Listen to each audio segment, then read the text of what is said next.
What's up, people? It's Dave, it's Duncan back from Metal Epidemic for another album review. And for this review, Duncan and I have been checking out the new album from legendary metal band Megadeth. The band's new album, The Sick, The Dying, and The Dead, will be released on... No.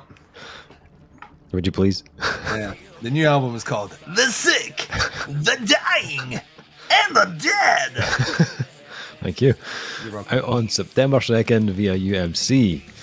So, album 16 from the Megadeth, and the band's first album in almost 6 years.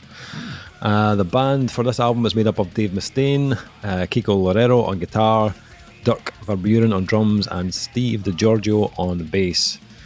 This album is also took 2 years to materialise, making it the longest time Megadeth have taken to record an album. The album was produced by Dave Mustaine and Chris Rakestraw, who has worked with the band on previous albums.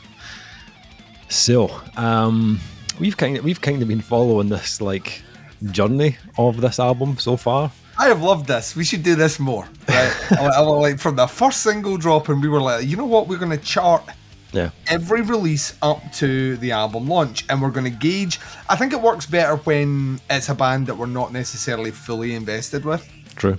And as we've said before, I have a passing interest in, like, if a Megadeth Greatest Hits came out, I would buy it because I'd know all the songs. Yeah. But I wouldn't be able to tell you what albums they came from or much else, right? I'm a total Scenester Megadeth listener. There's a lot of their stuff that just kind of doesn't work with me, and all the stuff I really like seems to upset hardcore Megadeth fans. So if I really like this album in this review, take my review with a pinch of salt. So I'm kind of the same. Like before we do reviews, I tend to go back and try and do listen to the back catalogue. 15 albums. Not this time. Did not do that. I have heard the majority of them, not every single album. I think I've heard the last three, and I've heard the first four, and I've heard the last three. But there was a huge point in the middle there where, they did that song for. In the 90s, they did that song for one of those Universal Soldier. Oh sequels, my god! Right? Yeah. Which I think had Goldberg the wrestler in it. I might be wrong about that. It was like crush him, yeah, crush him. But then when we started doing Rock and Reel reviews, which was like 2012, it was about the time of the reformation of the Big Four tour that they did. Yeah. And I'll put it out there, all the bands that toured on that tour, Anthrax, Megadeth, Metallica, and Slayer, all had a great album out in or around that time. So various. I think I was very high on the Megadeth album that came in or around that time. Right. But then the one that came after that, I did not like. Maybe the last one actually. There was maybe the last one I didn't like as well. So I liked the last album. I liked Dystopia actually. I actually really enjoyed that. I went back and listened to that one because I remember when I heard it, I thought it wasn't too bad. So I listened to that before reviewing this one. And I do enjoy that. I quite like the last one. I like the production. They had a lot of good riffs on it as well. So what about this new one? 6 years since the last album. What do you think? What do you make of this? I think there's a lot to like about this. I genuinely do, and I also think that me saying that probably is going to upset a lot of people. I think this is a pretty great album, if I'm honest. The thing that kind of stood out for me first and foremost is how minimalist the production is. Right. This has a very clean production, super squeaky clean. Yeah. With just straight to kind of how you want to hear a band of this era play. I always get a little bit nauseous when I hear old bands try and somehow acquire tasty new production to make them sound chunkier and heavier, and I'm like, that's not how you're going to sound when I see you live, so don't fucking do that. And this album sounds like, for the most part, any song could translate very well live, sounding exactly like this. So that was the first big thing that stood out to me. The second thing was, I actually really enjoy the variety here. I think you get a great mix of kind of modern contemporary Megadeth, some really kind of old school aesthetics, almost a weird kind of amalgamation of the aforementioned big four. There's some riffs in here that sound like they've come straight from the Anthrax playbook. There's a couple of big groove riffs in here that are right out like the Pantera playbook, like they've just like totally just went yoink. There's a couple of things in here that had a kind of Slayer attack to them, and a couple of those kind of speedier, thrashier things that were Metallica, all mixed in with that quintessential Dave Mustaine like riffing style. So I like that as well. But I also think what you get is you get them experimenting with stuff that I'm not aware of that they've ever done before. So when you're rattling through the album, you get like this barrage of kind of essentially 3 or 4 very, very succinct Megadeth sounding songs, up to something like Dogs of Chernobyl, where even that track, which has a kind of longer intro to build into the song, is very conventionally Megadeth once it kicks off. But then I was kind of like on first listen, track 5, Sacrifice, I hated because it sounded like them trying to do a little bit Iron Maiden, and once again, this is where people will switch off. I don't like Iron Maiden, and it was a wee bit cheesy. You know, let me take you down to a place where the devil lives. And I was like, oh, what are we fucking doing here? And by the end of the song, it kind of won me over. By the second listen, I was really digging it. And it sounds so like it shouldn't be on this album, though. And I think that's maybe the issue with like 1 or 2 songs. I like the styling, but the placement of where they come in just kind of feels like, right, we've had these quintessentially tight Megadeth songs, now we're trying something different. And then we're back to the Megadeth, because you just tried a bit. That wasn't a movement to take you a different direction. It was just to give you a glimpse and then back. But I did like it. I thought they delivered really well on it. The solos in it are bitching. Might as well say that. Solos for every fucking song here are shred-tastic and not in a wanky way. I really appreciate that. There are bands that have solos where I'm like that. Aye, right, whatever. You know, cool. Like, I was a bit like that with Slayer, actually, at times. Like, later days Slayer, I was like, here comes a solo. No one gives a fuck about it, including the people that wrote it. But on this one, they feel like very well placed, surprisingly inventive, and not formulaic at all. Like, it's not always like every single one has to start up there. He really does mix those things up, which is great, because some songs have like 6 solos in them, which a little bit excessive. Then they move into Junkie. Junkie has maybe the cheesiest lyrics on the entire album. I know I've said this, and I know some people took offense. Some of the lyrics on this are fucking cringy, like cringerific, man. Honestly, I was listening to them going, I just feel a wee bit embarrassed. But he's an old guy, and he's trying to be relevant. And he's picked a theme that, you know, always holds relevancy. The idea of like a decaying society caused by the excesses of war and commercialism and all the rest are great fodder for an album. You know, like you can spin one of these up every decade and they're just as relevant. So you go into Psychopathy, which is essentially, or Psychopathy, which is essentially an intro track into Killing Time. And I was like, are they about to cover Head PE? They did not cover Head PE. What? Yeah, it's like, just killing time. Just killing. What do you mean this is not my song? Anyway, that's it. I thought I wrote it. No, anyway. And it's fine. It's not a great, like I say, it's got particularly cringy lyrics. Then you kick into Soldier On. I am down to clown on this track. This track is really fucking bitching. I would happily like headbang my fucking neck into oblivion this live. That opening riff, that dig, it was just like, this catches you straight away. It's fucking great. There's no flies on that shit. You know what I mean? It's right to the point. Celebutant, which is like, ooh, here we go. It's actually, once again, it's cool. It's short. It gets his things. The lyrics are a bit cheesy. Melody isn't great, but I mean that's fine. Mission to Mars is a bit confusing for me. There's a whole lot of talk about astronauts and a little Rust in Peace reference in there, which did make me smile. I was like, well done, Dave. And it's a cool song as well. As a concept track, it feels like it should be the closing song, though. You know what I mean? Almost like if you were doing like this conceptual album, like the world is fucked.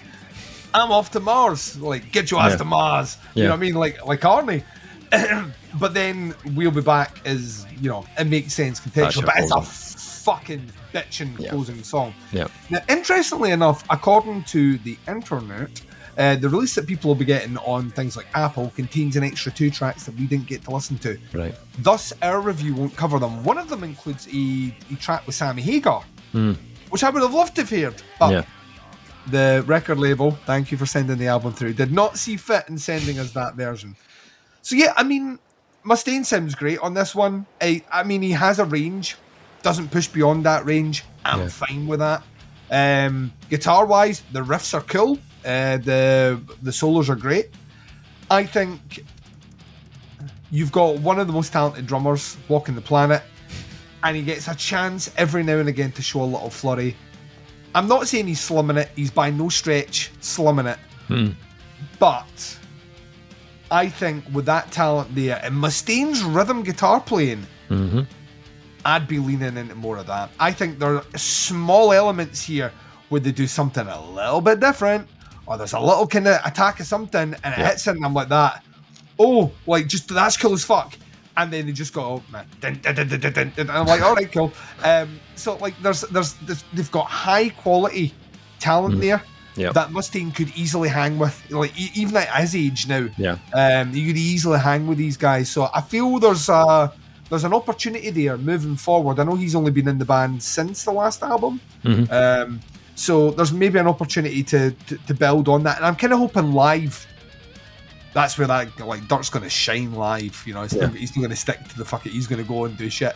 I'm kind of hoping there's more stuff comes out of that. So as someone who has a passing interest in Megadeth, who was never like, I call myself a Megadeth fan, I really liked this album. Like, to me, this could have easily been a mishmash of songs I didn't give a fuck about, and a couple of tracks that I thought sounded good, like so many other Megadeth albums. And notwithstanding the couple of tracks where they experiment with different styles that maybe don't stylistically work on this release, they still sound like good songs. I was really scratching my head. There's maybe 1 or 2 songs on here that I would class as quote-unquote filler. But they don't sound generic. It's just they don't sound like they need to be here. Yeah. But yeah, no, slap my ass and call me Sally. I was mega surprised on this. I was mega surprised. So yeah, like, I was mega surprised drinking my mega pint. No, this is cool. This is cool. Does this like make me now walk around the place wearing a Megadeth t-shirt? No. But am I kind of excited that, 16 albums into their career, they've come out with something as relevant as this? Something that sounds like contemporary, like very modern, very clean. Yeah. I mean, I'm like, that's all I want. All I want is an album that, like, ultimately makes me want to, like, I want a Megadeth album to make me want to headbang. This album made me want to headbang a lot. Cool. What about you, Dave? So some similar feelings, some not similar feelings. Got a feeling. I think I agree with you said. There's a lot of typical Megadeth traits on this album that fans of the band will be more than happy with. I mean, I don't think we're ever going to get an album from Megadeth that doesn't sound like Megadeth. They're not going to go all avant-garde or experimental. It's going to be grooves, it's going to be thrash, speed metal, some hooky vocals, and Dave Mustaine's usual kind of like vocal kind of sneer. You wait for their tribute to Meshuggah, which is due out next year. That is a non-truth for anyone that doesn't send sarcasm. And that's like mostly what you get on the Sick, the Dying and the Dead. It doesn't stray too far from the kind of tried and tested formula. As you said, there's a couple of little things that they've kind of tried, but nothing too major. So for me, this kind of came down to, for reviewing this anyway, it came down to like the quality and how well this has been kind of executed. I think, unfortunately, the opener for me is kind of lackluster. It doesn't really set me on fire, that opening track. I mean, there's a couple of cool riffs and a couple of cool solos, but I'm not convinced it's the best track they could have opened the album with, if I'm honest. I think it's not a track that really got me hyped for the rest of the release. Like, I just felt like it was lacking a little bit of kind of gusto. The second track, Life in Hell, that's what I kind of expected from the opener. Yeah. And, it's just hits you with a stack of really cool riffs. It's really pacey. It feels like it's got a lot of drive to it. It's not overly catchy vocally, but I think it's got way more conviction than the opener has. And I suppose that's where I kind of land with my feelings on this album. It kind of switches between tracks that really kind of got me hooked in. Tracks like Dogs of Chernobyl, which is quite groovy. It's got a cool kind of churning riff. Some really cool kind of sonic kick drums from Dirk Verbeuren. Or you get some like really kind of tight, synced up rhythms and cool vocal melodies on like Killing Time, which, as you said, kind of harks back to a slightly older kind of Megadeth feel as well. Yeah. Which is really cool to hear. And I think you also get a really good variance of different pace and a different tones on the album. I think the track with Ice-T, that nice Night Stalkers, I think it's a fairly like stock performance from Ice-T, to be honest. He doesn't actually. They could have literally just pulled some audio from any single movie that's kind of post-apocalyptic. Yeah.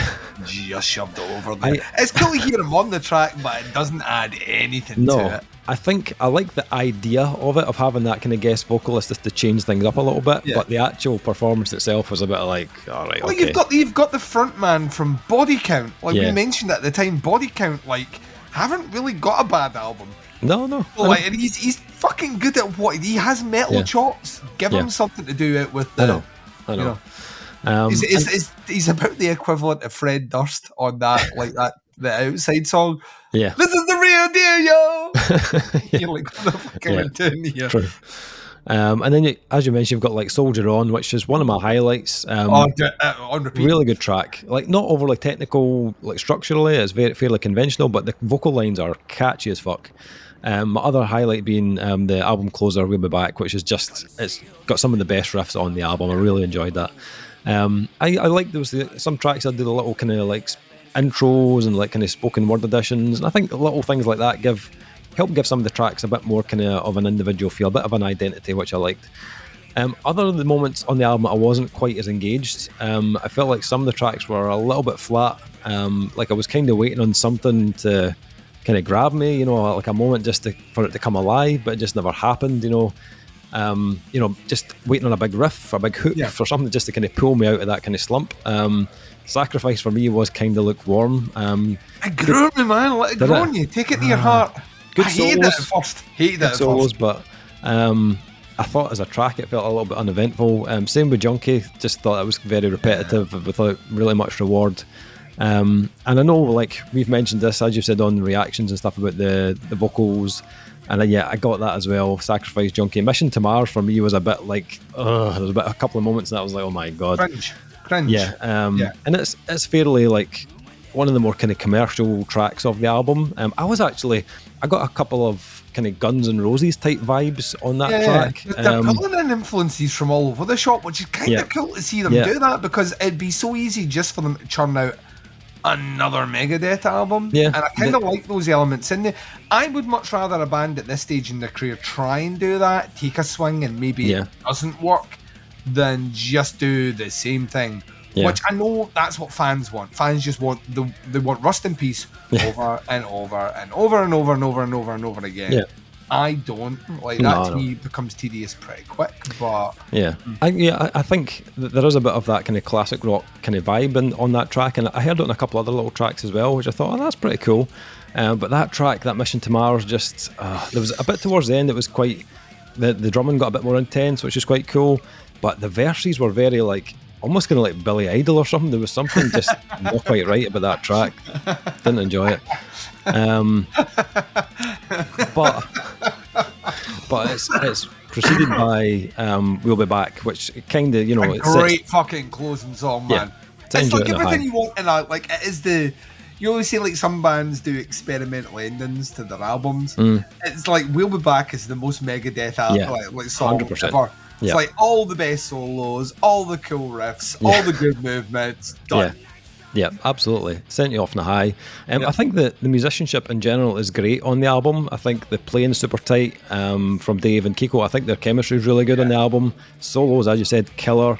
I agree with you. Dirk does what's required. He is a powerhouse of a drummer, and his drumming on this album feels a little bit restrained for the most part. Yeah. Steve DiGiorgio as well. Like, fucking, what is going on? He's in a similar position here where he's playing is solid, but it's not flashy in the slightest. And like coming from the stock that he's got, the bands he's played in, like fucking Obscura and Autopsy and Apple Duaf and all that. Like, this guy has got serious kind of playing chops, but it makes you wonder if, like, those guys are. It's more that it was the same way where Chris Adler jumped into the drums for Megadeth. Yeah. I wonder if it's well, they grew up listening to Megadeth, so it could be. It like could be. Like the fandom of that, like maybe on some level makes them shy of putting forward suggestions or maybe doing flurries. But you listen, if you go back and listen, this is the example I always use when it comes to Big Dirk's drumming, right? And it's not even the best album he's been on. No. But you go back and you listen to Stabbing the Drama by Soilwork, and you listen to that, it has got like poppy, catchy fucking drumming and all the rest. And then there's a couple of tracks in that where the blast beats are so fucking fast, like so fast, that it is difficult to even begin to count how many hits of the snare drum actually happen in 10 seconds. And like, it's like, I'm listening to that going, well, they didn't have that before, and they've never had that since. So you can impart that into a band's environment. Yeah. So it always confuses me, but I think there's a bit of hero worship there, I think. I think so. And I was thinking maybe with the bass stuff, the parts were probably already written, before he obviously came in. So maybe he just wanted to leave them the way they were. After and just it's happening, yeah.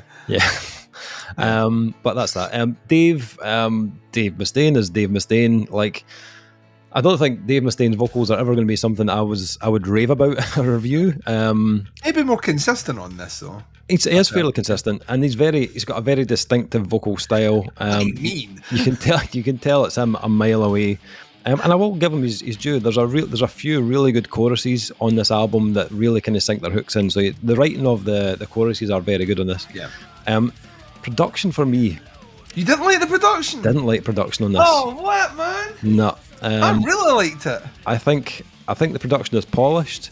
Yes. But I think it feels a little bit lifeless. I think there are certain moments in some tracks where the levels of the instruments are a little bit inconsistent, and I feel like it lacks a bit of power overall. I think the guitar tone they went for in this album feels more refined, but it just when you listen to Dystopia, the guitar tone is very thick. It's got a little bit of a Pantera kind of thing going on. And on this album, it just feels a little bit thin for me. I think it just needs a bit more kind of oomph on the production side of things.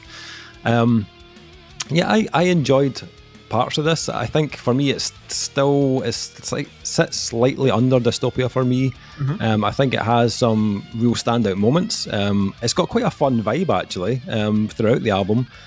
So as I said, some really strong choruses, but there's also things where I feel it kind of dips in quality a little bit and becomes a bit forgettable. I felt Dystopia was slightly better in the riffs department for me, and I prefer the production on that album. It's just a bit kind of meatier sounding. And I just feel like the drums and bass on this album, they just need to let them out of the shadows just a wee bit more. There's some insane talent sitting there, and it's just not getting used to its full potential at all. Overall, it's not a bad Megadeth album at all. I don't think, as I said, I agree with you, I don't think there's any tracks on here that are like a hot mess. I think there are maybe just some that are a bit inferior to the rest. But I think fans of the band will enjoy it for sure. I hope they do.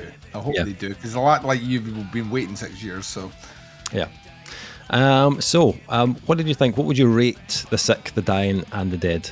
A 3.5. I think this is a fun fucking album. It gave me plenty of moments. There's that headbang factor. Like, I was listening to a lot of this, smiling like at my fucking work desk, headbanging along, going, this is fucking cool.